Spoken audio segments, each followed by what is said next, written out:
ಆಕಾಶವಾಣಿ ವಾರ್ತೆಗಳು. ಓದುತ್ತಿರುವವರು BA ಅಜರುದ್ದೀನ್. ಮುಖ್ಯಾಂಶಗಳು: ನವದೆಹಲಿಯಲ್ಲಿ ಸಂಸದರ ಕಾರ್ಯಾಗಾರ ಸಮಾರೋಪ ಅಧಿವೇಶನವನ್ನು ಉದ್ದೇಶಿಸಿ ಇಂದು ಪ್ರಧಾನಿ ಭಾಷಣ. ಬಿಹಾರದಲ್ಲಿ ವಿಶೇಷ ಮತದಾರರ ಪಟ್ಟಿ ಪರಿಷ್ಕರಣೆ ಕುರಿತ ಅರ್ಜಿಗಳ ವಿಚಾರಣೆಯನ್ನು ಇಂದು ಕೈಗೆತ್ತಿಕೊಳ್ಳಲಿರುವ ಸುಪ್ರೀಂ ಕೋರ್ಟ್. ಇರಾನ್ ಸಹವರ್ತಿಯೊಂದಿಗೆ ರಾಷ್ಟ್ರೀಯ ಭದ್ರತಾ ಸಲಹೆಗಾರ ಅಜಿತ್ ದೋವಲ್ ದೂರವಾಣಿ ಸಂಭಾಷಣೆ. ಚಾಬಹಾರ್ ಬಂದರು ಅಭಿವೃದ್ಧಿಗೆ ಒತ್ತು. ಭಾರತಕ್ಕೆ 4ನೇ ಬಾರಿ ಏಷ್ಯಾ ಕಪ್ ಹಾಕಿ ಕಿರೀಟ. ವಿಶ್ವಕಪ್ಗೆ ಅರ್ಹತೆ. ಪ್ರಧಾನಿ ಅಭಿನಂದನೆ. ಯುಎಸ್ ಓಪನ್ ಟೆನಿಸ್ ಪುರುಷರ ಸಿಂಗಲ್ಸ್ ಪ್ರಶಸ್ತಿ ಮುಡಿಗೇರಿಸಿಕೊಂಡ ಸ್ಪೇನ್ನ ಕಾರ್ಲೋಸ್ ಅಲ್ಕರಾಜ್. ವಾರ್ತೆಗಳ ವಿವರ. ನವದೆಹಲಿಯಲ್ಲಿ ನಡೆಯುತ್ತಿರುವ ಬಿಜೆಪಿ ಸಂಸದರ ತರಬೇತಿ ಶಿಬಿರದ ಸಮಾರೋಪ ಅಧಿವೇಶನದಲ್ಲಿ ಇಂದು ಪ್ರಧಾನಮಂತ್ರಿ ನರೇಂದ್ರ ಮೋದಿಯವರು ಭಾಷಣ ಮಾಡಲಿದ್ದಾರೆ. ಸಂಸತ್ ಸಂಕೀರ್ಣದ ಬಾಲಯೋಗಿ ಸಭಾಂಗಣದಲ್ಲಿ ಈ 2 ದಿನಗಳ ಕಾರ್ಯಾಗಾರ ನಿನ್ನೆ ಆರಂಭವಾಗಿದ್ದು ಇಂದು ಅಂತ್ಯಗೊಳ್ಳಲಿದೆ. ಈ ಕುರಿತು ಒಂದು ವರದಿ. ಸಂಸದರ ಕಾರ್ಯಾಗಾರವನ್ನು ರಾಷ್ಟ್ರಪತಿಗಳ ಚುನಾವಣೆಯ ಮತದಾನ ಪ್ರಕ್ರಿಯೆ ಸೇರಿದಂತೆ ಸಂಸದರಿಗೆ ತಾಂತ್ರಿಕ ಮತ್ತು ಮೌಲಿಕ ತರಬೇತಿ ನೀಡುವ ಉದ್ದೇಶದಿಂದ ಆಯೋಜಿಸಲಾಗಿದೆ. ಉಪರಾಷ್ಟ್ರಪತಿಗಳ ಚುನಾವಣೆ ನಾಳೆ ನಡೆಯಲಿದೆ. ಈ ಶಿಬಿರದಲ್ಲಿ ರಾಷ್ಟ್ರಾದ್ಯಂತದ ಬಿಜೆಪಿ ಸಂಸದರು ಹಾಗೂ ಹಿರಿಯ ನಾಯಕರು ಭಾಗವಹಿಸಿದ್ದಾರೆ. ವಿವಿಧ ವಿಷಯಗಳ ಕುರಿತು ಚರ್ಚೆ ನಡೆಯುತ್ತಿದ್ದು ಪರಸ್ಪರ ಅನುಭವ ಹಂಚಿಕೊಳ್ಳಲಾಗುತ್ತಿದೆ. ಕಾರ್ಯಾಗಾರದಲ್ಲಿ ಬಿಜೆಪಿ ಸಂಸದೀಯ ಪಕ್ಷ ಮುಂದಿನ ಪೀಳಿಗೆಯ ಜಿಎಸ್ಟಿ ಸುಧಾರಣೆಗಳ ಕುರಿತ ನಿರ್ಣಯವನ್ನು ಸರ್ವಾನುಮತದಿಂದ ಅಂಗೀಕರಿಸಿತು. ಕೇಂದ್ರ ವಾಣಿಜ್ಯ ಸಚಿವ ಮಂಡಿಸಿದ ನಿರ್ಣಯದ ಕುರಿತು ಬಿಜೆಪಿ ಸಂಸದರು ಪ್ರಧಾನಿ ನರೇಂದ್ರ ಮೋದಿ ಅವರನ್ನು ಈ ದಿಟ್ಟ ಮತ್ತು ನಾಗರಿಕ ಸ್ನೇಹಿ ಚಿಂತನೆಯ ಕ್ರಮಕ್ಕಾಗಿ ಅಭಿನಂದಿಸಿದರು. ನವದೆಹಲಿಯಲ್ಲಿ ನಡೆಯುತ್ತಿರುವ ಸಂಸದರ ಕಾರ್ಯಾಗಾರದಲ್ಲಿ ಪ್ರಧಾನಿ ನರೇಂದ್ರ ಮೋದಿ ನಿನ್ನೆ ಭಾಗವಹಿಸಿದ್ದರು. ಈ ಕುರಿತು ಸಾಮಾಜಿಕ ಜಾಲತಾಣದಲ್ಲಿ ಸಂದೇಶ ಹಂಚಿಕೊಂಡಿರುವ ಪ್ರಧಾನಿ, ತಮ್ಮ ಪಕ್ಷದಲ್ಲಿ ಸಂಸದರ ಕಾರ್ಯಾಗಾರದಂತಹ ವೇದಿಕೆಗಳು ಬಹಳ ಮಹತ್ವದ್ದಾಗಿವೆ.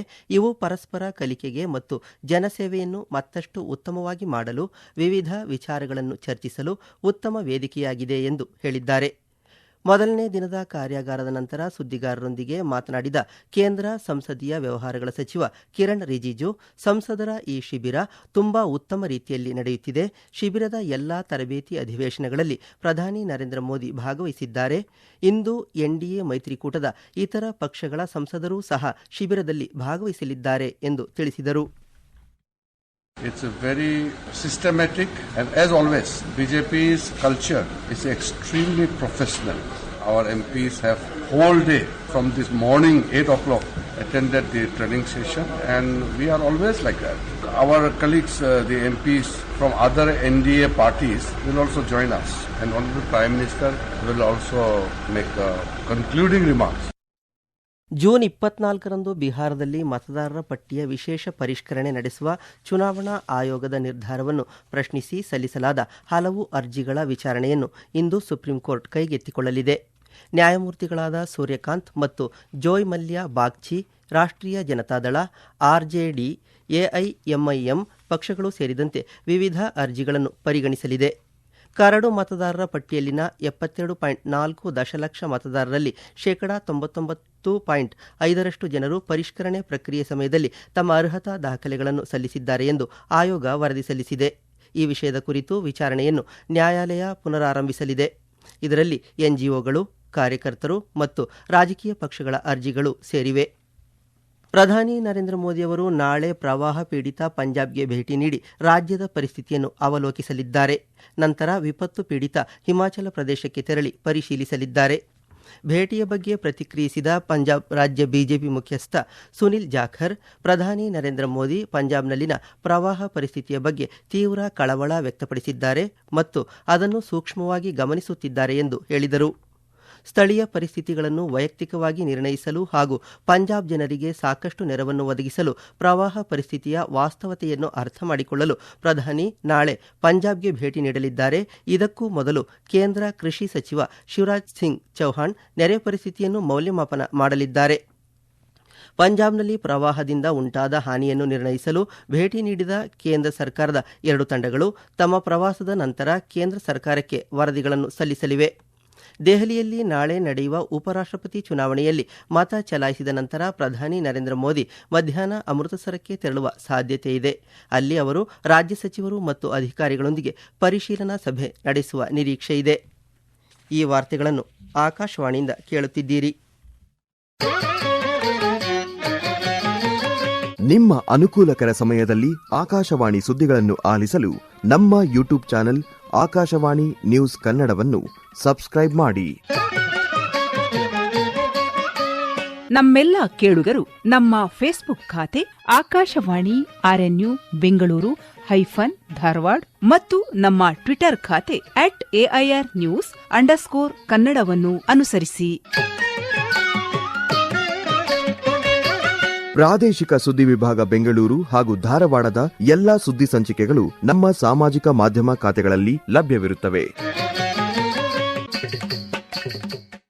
ಬದಲಾಗುತ್ತಿರುವ ಜಾಗತಿಕ ವ್ಯಾಪಾರ ಮತ್ತು ರಾಜತಾಂತ್ರಿಕ ಹೊಂದಾಣಿಕೆಗಳ ಮಧ್ಯೆ ಭಾರತವು ಇರಾನ್ನ ಕಾರ್ಯತಂತ್ರದ ಚಾಬಹಾರ್ ಬಂದರಿನ ಮೇಲೆ ಹೊಸ ಒತ್ತು ನೀಡುವ ಮೂಲಕ ತನ್ನ ಕನೆಕ್ಟ್ ಸೆಂಟ್ರಲ್ ಏಷ್ಯಾ ನೀತಿಯನ್ನು ತೀವ್ರಗೊಳಿಸುತ್ತಿದೆ. ರಾಷ್ಟ್ರೀಯ ಭದ್ರತಾ ಸಲಹೆಗಾರ ಅಜಿತ್ ದೋವಲ್ ಅವರು ನಿನ್ನೆ ತಮ್ಮ ಇರಾನಿನ ಸಹವರ್ತಿ ಅಲಿ ಅಕ್ಬರ್ ಅಹ್ಮದಿಯನ್ ಅವರೊಂದಿಗೆ ದೂರವಾಣಿ ಮೂಲಕ ಮಾತನಾಡಿದ್ದು, ಚಾಬಹಾರ್ ಯೋಜನೆ ಸೇರಿದಂತೆ ಪ್ರಾದೇಶಿಕ ಬೆಳವಣಿಗೆಗಳು ಮತ್ತು ಸಹಕಾರದ ಕುರಿತು ಚರ್ಚಿಸಿದರು. ಓಮನ್ ಕೊಲ್ಲಿಯ ಚಾಬಹಾರ್ನಲ್ಲಿರುವ ಶಾಹಿದ್ ಬೆಹೆಷ್ಟಿ ಟರ್ಮಿನಲ್ ಭಾರತಕ್ಕೆ ಅಫ್ಘಾನಿಸ್ತಾನ ಮತ್ತು ಮಧ್ಯ ಏಷ್ಯಾಕ್ಕೆ ನೇರ ಪ್ರವೇಶವನ್ನು ಒದಗಿಸುವ ನಿರ್ಣಾಯಕ ವ್ಯಾಪಾರ ಕೇಂದ್ರವೆಂದು ಪರಿಗಣಿಸಲಾಗಿದೆ. ಬಂದರಿನಲ್ಲಿ ಸರಕು ಮತ್ತು ಕಂಟೈನರ್ ಟರ್ಮಿನಲ್ಗಳನ್ನು ಸಜ್ಜುಗೊಳಿಸಲು ಹಾಗೂ ನಿರ್ವಹಿಸಲು ಭಾರತ ಮೇ 2024ರಲ್ಲಿ ಇರಾನ್ನೊಂದಿಗೆ 10 ವರ್ಷಗಳ ಒಪ್ಪಂದಕ್ಕೆ ಸಹಿ ಹಾಕಿದೆ. 2016-17ನೇ ಹಣಕಾಸು ವರ್ಷದಿಂದ ಚಾಬಹಾರ್ಗೆ 400 ಕೋಟಿ ರೂಪಾಯಿಗಳನ್ನು ಮೀಸಲಿಡಲಾಗಿದೆ. ಇಲ್ಲಿಯವರೆಗೆ 201.51 ಕೋಟಿ ರೂಪಾಯಿಗಳನ್ನು ಖರ್ಚು ಮಾಡಲಾಗಿದೆ. ಬಂದರು 2023-24ರಲ್ಲಿ ಹಡಗು ನಿರ್ವಹಣೆಯಲ್ಲಿ 43% ಹೆಚ್ಚಳ ಮತ್ತು ಕಂಟೈನರ್ ನಿರ್ವಹಣೆಯಲ್ಲಿ 34% ಹೆಚ್ಚಳವನ್ನು ದಾಖಲಿಸಿದೆ. ಪ್ರಪಂಚದಾದ್ಯಂತ ಜನರು ನಿನ್ನೆ ರಾತ್ರಿ ಗಗನದಲ್ಲಿ ಸಂಭವಿಸಿದ ಅದ್ಭುತ ಘಟನೆ ಖಗ್ರಾಸ ಚಂದ್ರಗ್ರಹಣಕ್ಕೆ ಸಾಕ್ಷಿಯಾದರು. ಇದು ಈ ವರ್ಷದ 2ನೇ ಚಂದ್ರಗ್ರಹಣವಾಗಿದ್ದು 9:57ಕ್ಕೆ ಆರಂಭವಾಗಿ 11:01ಕ್ಕೆ ಸಂಪೂರ್ಣ ಚಂದ್ರಗ್ರಹಣ ಸಂಭವಿಸಿದ್ದು, ಈ ವೇಳೆ ಚಂದ್ರ ಸಂಪೂರ್ಣ ತಾಮ್ರವರ್ಣಯುಕ್ತ ಕೆಂಪು ಬಣ್ಣಕ್ಕೆ ತಿರುಗಿತು. ಇದು ಅಪರೂಪದ ರಕ್ತಚಂದಿರನ ದೃಶ್ಯವಾಗಿತ್ತು. ಚಂದ್ರಗ್ರಹಣ 12:22ಕ್ಕೆ ಕೊನೆಗೊಂಡಿತು. ಈ ಪ್ರಕ್ರಿಯೆಯನ್ನು ಭಾರತದಾದ್ಯಂತ 48 ನಿಮಿಷಗಳ ಬರಿಗಣ್ಣಿನಿಂದ ವೀಕ್ಷಿಸಲು ಸಾಧ್ಯವಾಯಿತು. ಬಿಹಾರದ ರಾಜ್ಗೀರ್ನ ಹಾಕಿ ಕ್ರೀಡಾಂಗಣದಲ್ಲಿ ನಿನ್ನೆ ನಡೆದ ಪುರುಷರ ಏಷ್ಯಾ ಕಪ್ ಹಾಕಿ ಚಾಂಪಿಯನ್ಶಿಪ್ನಲ್ಲಿ ದಕ್ಷಿಣ ಕೊರಿಯಾ ವಿರುದ್ಧ ಭಾರತ 4-1 ಅಮೋಘ ಜಯ ಸಾಧಿಸಿದೆ. ಕ್ಯಾಪ್ಟನ್ ಹರ್ಮನ್ಪ್ರೀತ್ ಸಿಂಗ್ ಮತ್ತು ರಾಜಿಂದರ್ ಜೋಡಿ ಉತ್ತಮವಾಗಿ ಆಟವಾಡಿ ತಂಡದ ಗೆಲುವಿಗೆ ಶ್ರಮಿಸಿದರು. ದಿಲ್ಪ್ರೀತ್ ರವರು ಸಹ ಉತ್ತಮ ಪ್ರದರ್ಶನ ನೀಡಿದರು. ಕೊನೆಗೂ 8 ವರ್ಷಗಳ ಕಾಯುವಿಕೆಗೆ ತೆರೆಬಿದ್ದಿದ್ದು, ಭಾರತ 2026ರಲ್ಲಿ ನಡೆಯಲಿರುವ FIH ಪುರುಷರ ಹಾಕಿ ವಿಶ್ವಕಪ್ಗೆ ಅರ್ಹತೆ ಪಡೆದುಕೊಂಡಿದೆ. ಹಾಕಿ ಇಂಡಿಯಾ ಪ್ರತಿ ಆಟಗಾರರಿಗೆ 3 ಲಕ್ಷ ರೂಪಾಯಿಗಳ ಇನಾಮು ಘೋಷಿಸಿದೆ. ಪ್ರಧಾನಿ ನರೇಂದ್ರ ಮೋದಿ ಅವರು ಭಾರತದ ಹಾಕಿ ತಂಡವನ್ನು ಅಭಿನಂದಿಸಿದ್ದು, ಸಾಮಾಜಿಕ ಮಾಧ್ಯಮ ಪೋಸ್ಟ್ನಲ್ಲಿ ಅವರು ಇದು ಭಾರತದ ಹಾಕಿ ಮತ್ತು ಕ್ರೀಡಾ ಕ್ಷೇತ್ರಕ್ಕೆ ಹೆಮ್ಮೆಯ ಕ್ಷಣ ಎಂದಿದ್ದಾರೆ ಮತ್ತು ಕ್ರೀಡಾಪಟುಗಳು ಮುಂದೆಯೂ ಇಂತಹ ಸಾಧನೆಗಳನ್ನು ಮಾಡಲಿ ಎಂದು ಪ್ರಾರ್ಥಿಸುವುದಾಗಿ ತಿಳಿಸಿದ್ದಾರೆ. ನ್ಯೂಯಾರ್ಕ್ನಲ್ಲಿ ನಡೆದ US open grand slam tennis ಟೂರ್ನಿಯ ಪುರುಷರ ಸಿಂಗಲ್ಸ್ ವಿಭಾಗದ ಪ್ರಶಸ್ತಿಯನ್ನು ಸ್ಪೇನ್ನ ಕಾರ್ಲೋಸ್ ಅಲ್ಕ್ರಾಜ್ ತಮ್ಮದಾಗಿಸಿಕೊಂಡಿದ್ದಾರೆ. ಆ ಮೂಲಕ ಪುರುಷರ ಟೆನಿಸ್ ಶ್ರೇಯಾಂಕದಲ್ಲಿ ಅಗ್ರಸ್ಥಾನಕ್ಕೇರಿದ್ದಾರೆ. ನಿನ್ನೆ ನಡೆದ ಅಂತಿಮ ಪಂದ್ಯದಲ್ಲಿ ಅಲ್ಕರಾಜ್ ಇಟಲಿಯ ಯಾನಿಕ್ ಸಿನ್ನರ್ ವಿರುದ್ಧ 6-2, 3-6, 6-1, 6-4 ಸೆಟ್ಗಳ ಅಂತರದಲ್ಲಿ ಗೆಲುವು ಸಾಧಿಸಿದರು. ಉತ್ತರ ಪ್ರದೇಶದಲ್ಲಿ ಕನಿಷ್ಠ 48 ಜಿಲ್ಲೆಗಳು ತೀವ್ರ ಪ್ರವಾಹದಲ್ಲಿ ಸಿಲುಕಿವೆ. ಈ ಪ್ರದೇಶಗಳಲ್ಲಿ ರಕ್ಷಣಾ ಮತ್ತು ಪರಿಹಾರ ಕಾರ್ಯಾಚರಣೆಗಳು ಭರದಿಂದ ಸಾಗುತ್ತಿವೆ. ಗಂಗಾ, ಯಮುನಾ, ಶಾರದಾ, ರಾಮ್ಗಂಗಾ ಮುಂತಾದ ಪ್ರಮುಖ ನದಿಗಳು ಹುಕ್ಕಿ ಹರಿಯುತ್ತಿದ್ದು 41,000 ಹೆಕ್ಟೇರಿಗೂ ಹೆಚ್ಚು ಭೂಮಿ ಮುಳುಗಡೆಯಾಗಿದೆ. ಆಗ್ರಾ, ಮಥುರಾ, ಅಲಿಗಢ್, ಫರೂಕಾಬಾದ್, ಶಹಜಾನ್ಪುರ್ ಮತ್ತು ಪ್ರಯಾಗ್ರಾಜ್ ಜಿಲ್ಲೆಗಳು ಪ್ರವಾಹದಿಂದ ಹೆಚ್ಚು ಬಾಧಿತವಾಗಿವೆ. ಕೊನೆಯಲ್ಲಿ ಮತ್ತೊಮ್ಮೆ ಮುಖ್ಯಾಂಶಗಳು.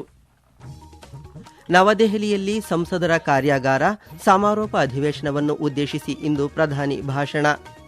ಬಿಹಾರದಲ್ಲಿ ವಿಶೇಷ ಮತದಾರರ ಪಟ್ಟಿ ಪರಿಷ್ಕರಣೆ ಕುರಿತ ಅರ್ಜಿಗಳ ವಿಚಾರಣೆಯನ್ನು ಇಂದು ಕೈಗೆತ್ತಿಕೊಳ್ಳಲಿರುವ ಸುಪ್ರೀಂ ಕೋರ್ಟ್. ಇರಾನ್ ಸಹವರ್ತಿಯೊಂದಿಗೆ ರಾಷ್ಟ್ರೀಯ ಭದ್ರತಾ ಸಲಹೆಗಾರ ಅಜಿತ್ ದೋವಲ್ ದೂರವಾಣಿ ಸಂಭಾಷಣೆ, ಚಾಬಹಾರ್ ಬಂದರು ಅಭಿವೃದ್ಧಿಗೆ ಒತ್ತು. ಭಾರತಕ್ಕೆ 4ನೇ ಬಾರಿ ಏಷ್ಯಾ ಕಪ್ ಹಾಕಿ ಕಿರೀಟ, ವಿಶ್ವಕಪ್ಗೆ ಅರ್ಹತೆ, ಪ್ರಧಾನಿ ಅಭಿನಂದನೆ. US ಓಪನ್ ಟೆನಿಸ್ ಪುರುಷರ ಸಿಂಗಲ್ಸ್ ಪ್ರಶಸ್ತಿ ಮುಡಿಗೇರಿಸಿಕೊಂಡ ಸ್ಪೇನ್ನ ಕಾರ್ಲೋಸ್ ಅಲ್ಕರಾಜ್. ಇಲ್ಲಿಗೆ ವಾರ್ತಾ ಪ್ರಸಾರ ಮುಕ್ತಾಯವಾಯಿತು. ನಮ್ಮ ಮುಂದಿನ ವಾರ್ತಾ ಪ್ರಸಾರ ಮಧ್ಯಾಹ್ನ 12ಕ್ಕೆ.